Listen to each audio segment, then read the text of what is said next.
আবারও স্বাগত ২১শে বিজনেসে। দর্শক, এখন রয়েছে দেশের ব্যবসা বাণিজ্য ও জাহাজ নির্মাণ শিল্প খাত নিয়ে বিশেষ আলোচনা। আর এই আলোচনার জন্য আমাদের স্টুডিওতে রয়েছেন খান ব্রাদার্স গ্রুপের ব্যবস্থাপনা পরিচালক তোফায়েল কবির খান। দর্শক, ২১শে বিজনেসের অংশটি দেখছেন আলোক হেলথ কেয়ার অ্যান্ড হাসপাতালের সৌজন্যে। আপনাকে স্বাগত ২১শে বিজনেসে। ধন্যবাদ আপনাকে। তোফায়েল ভাই, প্রথমে একটি তথ্য শেয়ার করছি আপনার সাথে। রয়টার্সের কিছুক্ষণ আগে একটি প্রতিবেদন এসছে, চীনে জাহাজ রপ্তানির যে অর্ডার ইয়ার অন ইয়ার 51% বেড়েছে। অর্থাৎ সেই হিসেব করলে যে গত বছর যে অর্ডার এর প্রায় অর্ধেক বেড়ে গিয়েছে জাহাজ নির্মাণ শিল্পে। চীন তো বিশ্বকে লিড করছে। সেই জায়গায় আমি জানতে চাচ্ছি, বাংলাদেশের জাহাজ নির্মাণ শিল্পের অবস্থান কোথায় আছে? তলানিতে না মাঝামাঝি, কোন অবস্থায় আছে? ধন্যবাদ আপনাকে। চীনের স্ট্যাটিস্টিক্সটা আমি তুলে ধরি। চীনে এখন যে অবস্থা সৃষ্টি হয়েছে, সারা পৃথিবীতে এখন বিজনেসে নাম্বার 1 ইন চীন। ঠিক আছে, আপনি প্রতিটা ক্ষেত্র বলেন, তারা পৃথিবীতে 1 নাম্বার স্ট্যাটিস্টিক্স আছে। মেন টাইম জাহাজে তারা 1 নাম্বারে চলে আসছে। আগে ছিল কোরিয়া। তো কোরিয়া, চীন তো হলো যে তাদের নিজস্ব যে গ্লোবাল যে শিপিং কোম্পানিগুলো আছে, তার মধ্যে এখন অনেক বড় বড় স্টেক হোল্ডার চীনে চলে গিয়েছে। এবং তার আপনি বললেন 51 ডিডাব্লিউটি, মানে কি 51 মিলিয়ন ডিডাব্লিউ, মানে এটা একটা টনেজ আমরা নির্ধারণ করি।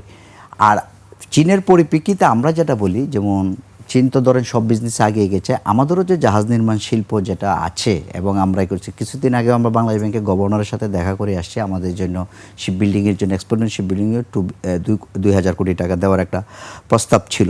সেটা আমরা 2022 সালে আমাদের ইস্যু হয়েছিল। আজ পর্যন্ত আমরা এই টাকাটা আমরা নিতে পারি নাই। কারণ বেসিক্যালি আমাদের কাছ বাংলাদেশ থেকে যারা রিয়েল টার্মে এক্সপোর্ট করেছেন, এই 2-3টা কোম্পানি, সেখান থেকে তারা কি করছে, বিভিন্ন সিচুয়েশনে তারা ক্লাসিফাইড হয়ে গেছে। এবং আমরাও আমরা ক্লাসিফাইড না, বাট আমরাও এই সিচুয়েশনে জাহাজ নির্মাণ শিল্পে যে ব্যাংকিং সেক্টরের যে একটা অস্থিরতা, যে অনেক শিল্পী তো, সব শিল্পী তো এখন ভয়াবহ অবস্থা।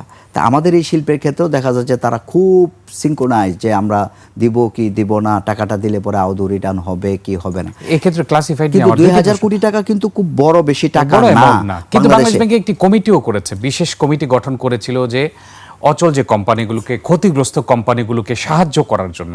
এক্ষেত্রে আপনার কাছে আমি জানতে চাচ্ছি যে এই যে কয়েকটি প্রতিষ্ঠানের কথা বলেন ক্লাসিফাইড হয়েছে, তারা কি ইচ্ছাকৃত না অনিচ্ছাকৃত? এক্ষেত্রে আপনি জানেন যে কোভিডেরও একটা ইফেক্ট পড়েছে। তাদের ক্লাসিফিকেশনে যাওয়ার কারণটা কি, এবং কমিটি কেন তাদেরকে সহায়তা করলো না? যেখানে আপনাকে একটা ইনফরমেশান দেই, যারা 20 থেকে 30 বছর যাবৎ ব্যবসা করে, আমার ব্যবসার বয়স 25 বছর, ওনারা যারা আছেন ওনারও 20-30 বছর যাবৎ ব্যবসাটা করেন, কেউ ইচ্ছাকৃতভাবে ক্লাসিফাইড হয় না। ঠিক আছে না, যারা করে। আর কিছু লোক তো আমাদের ব্যবসায়ীদের মধ্যে কিছু লোক দোষ্ট থাকে, তারা ধরেন এটা 2-3 বছরের ভিতরে এটা স্ট্যাটিস্টিক্স বোঝা যায় যে তারা ব্যাংক থেকে টাকা নিয়ে তারা চলে যাচ্ছে, এরকম 1 to 3 to 5%। কিন্তু আমাদের 95% বিজনেসম্যান কিন্তু তারা বিজনেস করার জন্য প্রচণ্ড মনোনিবেশ থাকে কাজটা করার জন্য। এবং আমাদের যে এই যে আনইউজুয়াল পরিস্থিতি এখন বাংলাদেশে সৃষ্টি হয়েছে, জ্বালানি, আমার ফ্যাক্টরিতে গ্যাস নেই, আমার ফ্যাক্টরি বন্ধ থাকে। হ্যাঁ, বিদ্যুতে দেখা যাচ্ছে যে 8 ঘন্টা বিদ্যুৎ পাই, 16 ঘন্টা আমার ফ্যাক্টরি বন্ধ থাকে। আমি ডেইলি স্যালারি দিচ্ছি 1,40,000 টাকা, তা 8 ঘন্টায় আমার চলে যাচ্ছে 80,000 টাকা। ঠিক আছে, 8 ঘন্টায় আমি 80,000 টাকা আমার ডাইরেক্ট আমার অ্যাকাউন্টস থেকে চলে, মানে 8 ঘন্টা এই আমার যে জনবলগুলো আছে 580 জন লোক থেকে আমি 8 ঘন্টা, এই 16 ঘন্টা কোনো প্রোডাকশন পাচ্ছি না। তো 16 ঘন্টা প্রোডাকশন না পাওয়ার ফলে আমার এখান থেকে ডেইলি 80,000 টাকা চলে যাচ্ছে। মানে আমার লোককে বসিয়ে বসিয়ে আমাকে বেতন দিতে হচ্ছে, গ্যাস আসবে, বিদ্যুৎ আসবে, এই অবস্থা। এক্ষেত্রে প্রধানমন্ত্রী আশ্বাস দিয়েছেন গতকাল ব্যবসায়ী কমিটিদের সাথে, ব্যবসায়ী সংগঠনের যে নেতারা রয়েছে, যে আগামী 1 বছরের মধ্যে জ্বালানি পরিস্থিতি স্বাভাবিক হবে। এই 1 বছর টাইমলাইনটা আপনার কাছে কেমন মনে হয়? 1 বছর বলি, 1 বছরে যদি আমি প্রতি মাসে আমি যদি 30 লক্ষ টাকা লস করি নিট ওয়েজেস থেকে, যে স্যালারি লোকজনের, তাহলে আমার কত হচ্ছে? 3,60,00,000 টাকা। 3,60,00,000 টাকা মতো ডাইরেক্ট মাইনাস। তারপরে 1 বছরে আমি তো ব্যাংকে কোনো পেমেন্ট করতে পারবো না, যেহেতু আমি প্রোডাকশন করতে পারতেছি না। তো 1 বছরে 100 কোটি টাকা আমার ব্যাংক ইন্টারেস্ট কত? 15 কোটি টাকা। তাহলে 3 কোটি আর 15 কোটি 18 কোটি টাকা তো আমি ডাইরেক্ট মাইনাস। Direct minus. এরপরে তো আমার আদার্স এক্সপেন্ডিচার তো আছেই। তো এইভাবে তো ধরেন উনি বলেছেন, আমাদেরকে মেন্টালি সাপোর্ট দিয়েছেন, এটা অত্যন্ত সুনির্দিষ্ট উদ্যোগ। এখন আপনি অনেক স্ট্যাটিস্টিক্স নিয়ে দেখেন যে বাংলাদেশে অনেক কোম্পানি গ্যাসের জন্য, জ্বালানির জন্য বন্ধ হয়ে গেছে, এবং বাংলাদেশের সবচেয়ে বড় বড় কোম্পানিগুলো এই সাফারিং এর মধ্যে আছে। আমরা সিটি গ্রুপের एग्जांपल আনতে পারি। সিটি গ্রুপের বিপর্যয়ের পিছনে কিন্তু জ্বালানি সমস্যা অন্যতম প্রধান কারণ। এটা আপনার কাছে আমি একদম প্র্যাকটিক্যাল সিটি গ্রুপের সাথে জড়িত। আমার জায়গাতে সিটি গ্রুপ হুসেন্দি ইকোনমিক জোন করেছেন, এখানে 14,600 কোটি টাকা ওনারা ইনভেস্ট করেছেন, ঠিক আছে। আমি ওই জায়গাটা বিক্রি করে দিয়েছিলাম আমার, তো ওনারা হুসেন্দি ইকোনমিক জোন করেছেন। গত 2 বছর যাবৎ ওয়ার্ল্ডের নাম্বার 1 আপনার ইনফ্রাস্ট্রাকচার দিয়ে ফ্যাক্টরিটা পরিচর্যা। গভর্নমেন্ট ইনসিস্ট করেছে যে তুমি ইন্ডাস্ট্রি করো, তোমাকে আমি বিদ্যুৎ দিব, গ্যাস দিব, জ্বালানি দিব। গত 2 বছর যাবৎ এখানে গ্যাস দেওয়া হয়নি। ইকোনমিক জোনে যদি গ্যাস না দেওয়া হয় তাহলে আমরা কোথায় আছি এটা সেটা চিন্তা করি। আর প্রতিশ্রুতি তো পালন করা হচ্ছে না। আমাদের আনিসুর রহমান ভাই, আমাদের যে সাবেক ছিলেন, মেয়র ছিলেন, যে আকাশে যত তারা, এই তিতাসের তত ধারা। তিতাস গ্যাস কোম্পানি আপনাকে এই ধারা ফালায় তারা দেবে না, আপনাকে আটকাবেও তারা, আপনাকে ছোটাবেও তারা। আমরা এমন একটা সিচুয়েশনে আছি, আপনি আমাকে বলছেন যে ওয়েলকাম করেছেন যে আমরা অন্য কোথাও ইন্ডাস্ট্রি করবেন না, ইকোনমিক জন্য ইন্ডাস্ট্রি করবেন, আপনাকে গ্যাস দেওয়া হবে, দেওয়া হবে। সিটি গ্রুপে 2 বছর যাবৎ গ্যাস দেওয়া হয়নি। 14,600 কোটি টাকা উনি এই 2 বছরের ইন্টারেস্ট কত কোটি টাকা আসছে। এবং আজকে সারা বাংলাদেশে একটা অ্যালার্মিং সিচুয়েশন। সিটি গ্রুপ হলো বাংলাদেশের সেকেন্ড লার্জেস্ট গ্রুপ এবং 29টি ব্যাংক জড়িত এবং 36টা ব্যাংক জড়িত, 26,600 কোটি টাকা। হোয়াটএভার ইট ইজ, এটা ওনাদের একটা বিষয়। কিন্তু এই গ্রুপকে কি ওঠানো যাবে বলে মনে হয়? আর এটা তো ওনারাই ভালো বলতে পারেন কিভাবে পরিচালনা করবেন। আপনি তো দেখছেন, আপনি তো জ্বালানি সরবরাহ পরিস্থিতি স্বাভাবিক হবে বলে মনে হচ্ছে না? অবশ্যই না। আমাদের মাননীয় প্রধানমন্ত্রী যেটা বলেছেন, এটা ওভারনাইট কিছুই করার সুযোগ নেই, হ্যাঁ। এবং আমাদের যেটা এলপিজি ইম্পোর্ট হয়ে আসে, যেটা দিয়ে আমাদের গ্যাসে দেওয়া হয়, গভর্নমেন্টে হিউজ লস। গতকালকে আমি বিপিসিতে মিটিং করে আসলাম, বিপিসির চেয়ারম্যান সাহেব বললেন যে ওনারা 20,600 কোটি টাকা লস করেছেন এই শুধু ইরান এবং এয়ার যুদ্ধে, ওই আমাদের এই গত 6 মাসের যুদ্ধে। এটা তো গভর্নমেন্টের অ্যাকাউন্ট থেকে ডাইরেক্ট টাকাটা চলে গেছে। হ্যাঁ, গভর্নমেন্ট সাবসিডি দিয়েছে জনগণকে 20,600, জনগণ তো আর এটা জানতেছে না, কিন্তু 6,600 কোটি টাকা কিন্তু গভর্নমেন্টের অ্যাকাউন্ট থেকে চলে গেছে। তেলের দাম হলো সারা পৃথিবীতে 200 টাকা পারমিট, 200 টাকা লিটার, আমার হচ্ছে 140 টাকা লিটার। তো 660 টাকা লিটার গভর্নমেন্ট কিন্তু সাবসিডি দিয়ে এই আমাদেরকে সাপোর্ট দিছে, ডিজেলের সাপোর্ট দিয়েছেন। তো এখন ঘটনা হলো এইভাবে কতদিন? আমাদের তো সারা পৃথিবীর স্ট্যাটিস্টিক্স নিয়ে চিন্তা করি, যেহেতু আমরা ব্যবসার সাথে জড়িত, আমাদের এখানে ইন্ডাস্ট্রি আছে, হ্যাঁ, আমাদের এখানে ইন্ডাস্ট্রিয়াল এখানে কর্মসংস্থানের একটা বিশাল সুযোগ আছে। সেই সুযোগের পরিপ্রেক্ষিতে আমরা যখন চেষ্টা করতেছি যে বিজনেসটাকে কিভাবে ভালো করা যায়, আমার ব্যক্তিগত অভিমত ওভারনাইটে কিছুই হবে না। এবং আমাদের কোভিড সিচুয়েশন, তারপরে হলো তত্ত্বাবধায়ক একটা সিচুয়েশন, তারপর হলো পূর্ববর্তী গভর্নমেন্টের যে চুরিদারি সবকিছু টাকাগুলো দেশ থেকে পাচার হয়ে যাওয়া, সবকিছু মিলে বাংলাদেশে একটা খুব ত্রাহি অবস্থা। আচ্ছা, বর্তমান পরিস্থিতিতে আপনি যে 2টি সমস্যার কথা বলেন, একটি হচ্ছে জ্বালানি সংকট, এটা আমরা সবাই জানি। দ্বিতীয়টি যেটি বলেছেন আপনি, যে খেলাপি ঋণ যারা রয়েছে, যারা ক্লাসিফাইড হয়ে গেছে সিআইবিতে, এই জন্য তারা নতুন করে অর্থায়ন পাচ্ছে না ব্যাংক থেকে। এক্ষেত্রে আপনার কাছে আরেকটি প্রশ্ন রয়েছে। জানেন, সিটি গ্রুপকে সেপ্টেম্বর পর্যন্ত বাংলাদেশ ব্যাংক একটি শিথিলতা দিয়েছে, মানে তাদের ক্লাসিফিকেশন আগে যা ছিল তাই থেকে যাবে। এক্ষেত্রে জাহাজ নির্মাণ শিল্পে এই কয়েকটি প্রতিষ্ঠানকে এই সুবিধা দেওয়া যেতে পারে কিনা, এবং দিলে সেটি আমাদের অর্থনীতিতে অবদান রাখতে পারবে কিনা? লাস্ট টাইমে যেদিন গভর্নর স্যারের সাথে আমরা দেখা করে আসলাম, মিটিং করলাম, কোনো প্রতিষ্ঠান যদি ক্লাসিফাইড থাকে তাহলে ওনাকে কোথাও টাকা দেওয়া যাবে না। এখন ক্লাসিফিকেশন উঠানোর জন্য যে শিথিলতাগুলো দিয়েছে, আপনাকে আমি তো ব্যাংকে প্র্যাকটিক্যালি ফেস করতেছি, ব্যাংকের অফিসারদের যে কত রকমের আপনার চিন্তা ভাবনা, হ্যাঁ, এবং কত রকম যে আপনাদের এই যে আপনার এটা হইলে এটা হবে, এটা হইলে হবে, অনেকে, আপনিও ব্যাংকে চাকরি করেন, আপনিও জানেন, ঠিক আছে। আমরা কিন্তু হচ্ছে কি, আমাদেরকে হাত পা বেঁধে অবস্থা আমাদেরকে পানির মধ্যে ছেড়ে দেওয়া আছে। হাত পা বেঁধে অবস্থা বলছে তুমি সাঁতরাও, এটা কি সাঁতরাবো?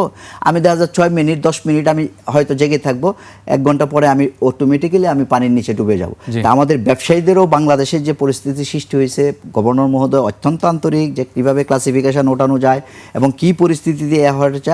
ক্লাসিফিকেশন ওঠানোর জন্য ধরেন 26,600 কোটি টাকা ওনার ক্লাসিফাইড, ওনাকে যদি 1% ডাউন পেমেন্ট দিতে হতো, তাও তো 260 কোটি টাকা। তো 260 কোটি টাকা ওনাকে অ্যারেঞ্জ করতে হবে। তো এটা কি ওয়ার্কিং ক্যাপিটাল থেকে দিবে, না ওনার প্রফিট থেকে দিবে, না সম্পদ বিক্রি করে দিবে? আপনি একটা সম্পদ বিক্রি করতে গেলেও তো আপনি এখন টাকা পাচ্ছেন না। 100 টাকার জিনিস আপনি 50 টাকা বিক্রি করতে হচ্ছে, 60, তারপরে আপনার কাস্টমার নেই, ঠিক আছে না? সেই সিচুয়েশনে আমরা খুব একটা অনিশ্চয়তার মধ্যে আছে। আমরা জীবনে যে এত পরিশ্রম করেছি, আমরা বলছি যে আমাদের কর্মসংস্থান হোক, মানুষের কর্মের একটা সুযোগ হোক, হ্যাঁ, সেটা আরও আস্তে আস্তে আরও দেখবেন যে আরও ব্যাপক একটা হয়ে যায়। সবচেয়ে বড় কথা হলো, আপনাকে আবারও বলি, যে নতুন গভর্নমেন্ট আসছেন, আমাদের দুর্নীতি বন্ধ করতে হবে। আমাদের যারা কর্মজীবী আছেন, যারা চাকরি করেন, ওনারা অত্যন্ত ভালো আছেন। সবচেয়ে বড় এখন কষ্টের মধ্যে আছেন আমাদের ব্যবসায়ীরা এবং যারা চাকরি করে, যারা প্রাইভেট সেক্টরে চাকরি করে, চাকরি হারাচ্ছেন এবং তারা খুব বাজে অবস্থায় আছেন। জি, এক্ষেত্রে আপনি একটু আগে বললেন যে বাংলাদেশ ব্যাংক থেকে প্রতিশ্রুতি দেওয়া হয়েছিল 2000 কোটি টাকা দেওয়া হবে জাহাজ শিল্পের জন্য। এক্ষেত্রে আপনার কাছে একটু আমলাতান্ত্রিক জটিলতা মনে হচ্ছে কিনা? কারণ ব্যাংক মূলত বাংলাদেশ ব্যাংক যে নির্দেশনা দেয় সেই ক্ষেত্রে সেই নির্দেশনাটি পরিপালন করে। সরকার যদি আন্তরিক থাকে, বাংলাদেশ ব্যাংক সরকারের দৃষ্টিকোণ অনুযায়ী নতুন সার্কুলার যে কোনো শিথিলতা দিতে পারে। এই ক্ষেত্রে আমলাতান্ত্রিক জটিলতা দেখতে পাচ্ছেন কিনা? আপনি দেখেন, আপনাকে এটা সুন্দর, আপনি যে বাংলাদেশ ব্যাংক থেকে টোটাল অনেকগুলো জিনিস ক ধারা এই লেখে লাস্টে কি বলে দিয়েছে জানেন?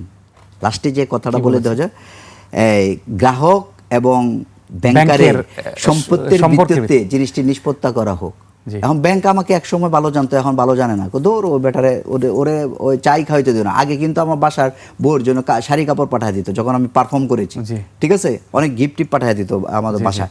কিন্তু দেখা যাচ্ছে যে ব্যাংক এখন দেখে যে আমি ডিফল্ট করেছি, অথবা আমরা যারা ব্যবসায়ীরা ডিফল্ট করেছি, এই আমাদেরকে এক কাপ চা খাওয়াবো দূরের কথা, আমাদের দিকে সুন্দর করে তাকায়ও আপনার কথা বলে না। আমরা বিশাল বড় একটা অন্যায় করে ফেলেছি। এটা কিন্তু আমরা ইচ্ছাকৃতভাবে করি নাই, আমি কি ইচ্ছাকৃত বলছি, এটা হলো উইলফুল ডিফল্টার, আর এটা হলো পরিস্থিতির শিকার যে ডিফল্টার। আমি টাকা দিতে চাচ্ছি, তাও আমাকে ব্যাংক বলতেছে না, এইভাবে না দিলে। আমি বলছি ভাই আমাকে ওয়ান টাইম এক্সিটে আমাকে মকুব করে দেন। হ্যাঁ, না এটা ওয়ান টাইম এক্সিট আপনাকে এত টাকা দেবো। যাই হোক, বাংলাদেশ ব্যাংক বলেছেন, আমরাও চেষ্টা করতেছি, সবাই মিলে আন্তরিকভাবে চেষ্টা করতে হবে, তারপর দেশটাকে আগায় নিতে হবে। এবং দেখা যাচ্ছে যে আপনি জাহাজ নির্মাণ শিল্পের কথা যে বলছেন, যে পৃথিবীতে আমরা একটা বিরতি নিয়ে আসি, তারপর আপনি যে ব্যাংকের কথা বলেন, ব্যাংকের আরও বিভিন্ন পরিস্থিতি নিয়ে আমরা আলোচনা করবো। একটা ছোট্ট বিরতিতে যাচ্ছি। জি, থ্যাংক ইউ। দর্শক, এই পর্যায়ে নিচ্ছি একটা বিরতি, ফিরছি একটু পরেই, ততক্ষণ আমাদের সঙ্গেই থাকুন। আবারও স্বাগত 21 বিজনেসে, সঙ্গে আছি হিরো জুম্মান। দর্শক, বিরতির আগে দেশের ব্যবসা বাণিজ্য ও জাহাজ নির্মাণ শিল্প খাত নিয়ে কথা বলছিলাম খান ব্রাদার্স গ্রুপের ব্যবস্থাপনা পরিচালক তোফায়েল কবির খানের সঙ্গে। প্রিয় দর্শক, 21 বিজনেসের এই অংশটি দেখছেন আলোক হেলথ কেয়ার অ্যান্ড হাসপাতালের সৌজন্যে। আবারও ফিরছি আলোচনায়। এখন আপনার কাছে যেটি জানতে যাচ্ছি, আপনি জানেন যে ব্যাংকের সহযোগিতা ছাড়া ব্যবসা বাণিজ্যের বিকাশ সম্ভব নয়, এবং ব্যবসা বাণিজ্যের বিকাশ না হলে অর্থনীতির বিকাশ সম্ভব নয়। এক্ষেত্রে রিসেন্টলি আমরা যেটা দেখছি যে ব্যাংকিং খাতে যে লুটপাট হয়েছিল আগে, এর প্রভাব কিন্তু পড়েছে এখন, এবং ক্লাসিফাইড লোন বিশ্বের মধ্যে সেকেন্ড হচ্ছে আমাদের বাংলাদেশ। এক্ষেত্রে ব্যাংকগুলো যে কনজারভেটিভ অ্যাপ্রোচ রয়েছে, নতুন ক্লায়েন্ট তো বাদই দিলাম, এক্সিস্টিং ক্লায়েন্টকেও কিন্তু আসলে দেওয়ার ক্ষেত্রে অনেক শর্ত রয়েছে, আবার অনেক ক্লায়েন্টকে এক্সিটও করাচ্ছে। এই অ্যাপ্রোচ থাকলে ব্যাংকিং খাতের বিকাশ হবে, আপনাদের ব্যবসা বাণিজ্যের বিকাশ হবে? কোনোভাবেই না। একটা ইন্ডাস্ট্রিয়ালাইজেশন হওয়ার জন্য ব্যাংকের ফাইন্যান্স অত্যন্ত দরকার, সারা পৃথিবীতে, নট অনলি বাংলাদেশ, বুঝছেন। কারণ একটা লোকের এত টাকা নেই যে একটা নিজের পকেট থেকে 100 কোটি টাকা ইনভেস্ট করিয়া করবে, আর 100 কোটি টাকা যখন আমার পকেটে থাকবে তখন আবার এনবিআর ধরবে যে এই ফাইলে কি 100 কোটি টাকা আছে নাকি, বা এটাকে ব্ল্যাক মানি হিসাবে ডিক্লেয়ার করা হবে। সবচেয়ে একটা বড় যে কথাটা বললেন যে নেগেটিভ অ্যাপ্রোচ যেটা আমাদের ব্যাংকারদের ক্ষেত্রে সৃষ্টি হয়েছে, এটা কিন্তু আমাদের পারিপার্শ্বিক সব কিছু অবস্থা মিলিয়ে সৃষ্টি হয়েছে। দেখেন, এখন একটা ব্যাংকের একটু ঝামেলা হইলে পড়ে, অথবা একটা লোনের সমস্যা হইলে পড়ে দুদক ডাকতেছে, যে দুদককে ফেস করার জন্য ব্যাংকের অফিসাররা নাজেহাল হচ্ছে বিভিন্নভাবে, এবং দুদক কী করতেছে যে অযাচিতভাবে এবং অন্যায়ভাবে অনেকেই দেখা যাচ্ছে যে ডিসকাশন করতেছে। দুদকের কেসে কয়টাই পর্যন্ত রায় হয়েছে যে আপনি সুনির্দিষ্ট রায় হয়েছে দিয়ে জেল কাটেছে? একমাত্র আমার জানা মতে 2টা রায় হয়েছে, তার মধ্যে 1 নম্বর রায় হয়েছিল আমাদের খালেদা জিয়ার, ওনার রায়ের পরে উনি জেল কেটেছেন, এছাড়া আর কাউরেই আমাদের মাননীয় প্রধানমন্ত্রী। এটা হলো একটা পলিটিক্যাল একটা বিষয় ছিল। তো দুদকের যে এই চিন্তাভাবনা থেকে অফিসাররা এত ফাইন টুইনিং করেন, এত বিচার বিশ্লেষণ করার ফলে দেখা যাচ্ছে ওনারা এত বেশি ইন্টারেস্ট টাকা এই ব্যাংকে এই লোন দেওয়ার ক্ষেত্রে। হ্যাঁ, এবং দেখেন আপনি যে কথাটা বলেছেন, অনেক বড় বড় গ্রুপ বাংলাদেশে, অনেক বড় বড় গ্রুপ খালি এক্সিস্ট খুঁজতেছে কীভাবে এখন ব্যাংকের টাকা দিয়ে আমি বের হয়ে যাব, এবং নতুন করে বিজনেস করার জন্য যে একটা চিন্তা ভাবনা এবং ইনভেস্টমেন্ট, আপনি গত 5 বছরের স্ট্যাটিস্টিক্স নিয়ে দেখেন আমরা কত টাকা নিউলি ইনভেস্ট হয়েছে এই বাংলাদেশের বিজনেস সেক্টরে। এবং আপনি দেখেন কালকে আমাদের যে বিটিএমির প্রেসিডেন্ট উনি বলেছেন যে আপনি এই ইন্ডাস্ট্রিগুলো, অচল ইন্ডাস্ট্রিগুলো চালু করে দেন, আপনি 15 লক্ষ লোকের কর্মসংস্থান এট এ টাইম 3 মাসের ভিতরে হয়ে যাবে। উনি সত্য কথাটা বলেছেন। আপনি 400 গার্মেন্টস বন্ধ হয়ে গেছে, বিটিএমির ম্যাক্সিমাম স্পিনিং বুলগুলো লসে চালু করতেছে। আমাদের যে ব্যাক সেক্টরে আমরা যে অনেকগুলো সেক্টর ম্যাক্সিমাম ইন্ডাস্ট্রিগুলোই লসে পরিচয়, কতটুকু আপনি লস দিবেন। এবং ব্যাংকিং সেক্টরে যে যে সহযোগিতাটা, এটা একদম ফ্ল্যাটলি বলতে হবে, অনেক ব্যাংকের তার উদ্যুত্ত তারল্য রয়ে গেছে, কিন্তু ইনভেস্ট করতে চাচ্ছে না, অথবা করছে কার কাছে ইনভেস্ট করবো, টাকাটা ফেরত পাবো কি না। এবং বড় বড় গ্রুপ যেহেতু থ্রেডের মধ্যে পড়ে গেছে, যেমন সিটি গ্রুপ যখন নতুন করে যদি ইনভেস্টমেন্ট আনতে যায় একটা নতুন ব্যাংক থেকে, তারে অনেকভাবে তাকে কোশ্চেন করবে। আগে তো এই কোশ্চেনগুলো ছিল। আর ভালো ব্যাংকের সংখ্যা কমে গেছে কিনা? ডেফিনেটলি ভালো ব্যাংকের প্রভাব পড়েছে, এটা ভালো ব্যাংকের সংখ্যা কমে গেছে। আর যারা ভালো ব্যাংকগুলো আছেন 1 থেকে 10 গ্রেডের মধ্যে, ওনারা এত বেশি ফাইন টিউনিং করেন, এবং বাংলাদেশের যে যারা আমরা বিজনেস করি এবং যে রিলেশন কিউআর যে আমাদের যে বিষয় ইয়া ছিল, এটাকে কমপ্লিট করতে দেখা যায় 6 মাস 1 বছর চলে যায়। আপনি দেখেন একটা ইন্ডাস্ট্রি আপনি করেছেন, আমাকে ইন্ডাস্ট্রি করার জন্য টাকা দিয়েছে প্রজেক্ট ফাইন্যান্সে, আমাকে ওয়ার্কিং ক্যাপিটাল দিচ্ছে না। এরকম বাংলাদেশে মিনিমাম 30 থেকে 40% ইন্ডাস্ট্রি এর জন্য সিক হয়ে গেছে। ভাই আপনি নিজে কিছু টাকা দিয়ে আপনি চালু করেন না, চালু করে আপনি 2 মাসের রেভিনিউটা আমাদেরকে দেখান, তারপরে আপনাকে ওয়ার্কিং ক্যাপিটাল দিচ্ছি। এলসি করতে দিচ্ছে না, এলসি করতে হলে 100% মার্জিন লাগবে। কোথা থেকে ব্যবসাটা হবে ভাই? জি, আর আরেকটি বিষয় হচ্ছে ওয়ার্কিং ক্যাপিটালের সমস্যা তো রয়েছে, এবং ওয়ার্কিং ক্যাপিটাল হচ্ছে একটি ব্যবসায়ীর প্রাণ অর্থায়নের ক্ষেত্রে। ওয়ার্কিং ক্যাপিটাল ছাড়া তো ব্যবসা রান করাও সম্ভব না। কোনোভাবেই। আরেকটি বিষয় আপনার কাছে জানতে চাচ্ছি, এখন যে ইন্টারেস্ট রেট রয়েছে, সেই ইন্টারেস্ট রেট সার্ভ করাটা কি সম্ভব? আপনি দেখেন, আমরা জাহাজ নির্মাণ শিল্পে আছি, কোরিয়াতে 1.2%, চীনে হলো 2.20% ইন্টারেস্ট রেট, জাপানে 0.60%। শিপ বিল্ডিংয়ের ক্ষেত্রে আমি 15% ইন্টারেস্ট দিয়ে, আমার তো প্লেট প্রোডাকশন করার নাই, আমি তো ইঞ্জিন প্রোডাকশন করার নাই, সব তো আমার ইম্পোর্ট করে নিয়ে আসতেছে। তো এই ইন্ডাস্ট্রিতে আমি আবারও বলি, আমি জাহাজ নির্মাণ শিল্পে চলে আসতেছি, সেটা হলো যে বাংলাদেশের যদি যেহেতু আমাদের নদীমাতৃক দেশ, আমাদের সমুদ্রের তীরবর্তী অংশে আমাদের গার্মেন্টসের পরেই জাহাজ নির্মাণ শিল্প সবচেয়ে বড় ইন্ডাস্ট্রি হতে পারে। কিভাবে আমরা কি রিএলোকেট করতে পারি? জাপানদেরকে বলি যে তুমি, আমাদের গভর্নমেন্ট অ্যাসিস্ট করতে হবে যে তুমি বাংলাদেশে আসো, কারণ জাপানে একটা লেবার কস্টের ভ্যালু হলো 5 লাখ টাকা, ঠিক আছে, $5,000। আমার হলো একটা লেবার হলো $200। তা আমি এখানেই তো $4,800 আমি এখান থেকে বেনিফিট নিচ্ছি।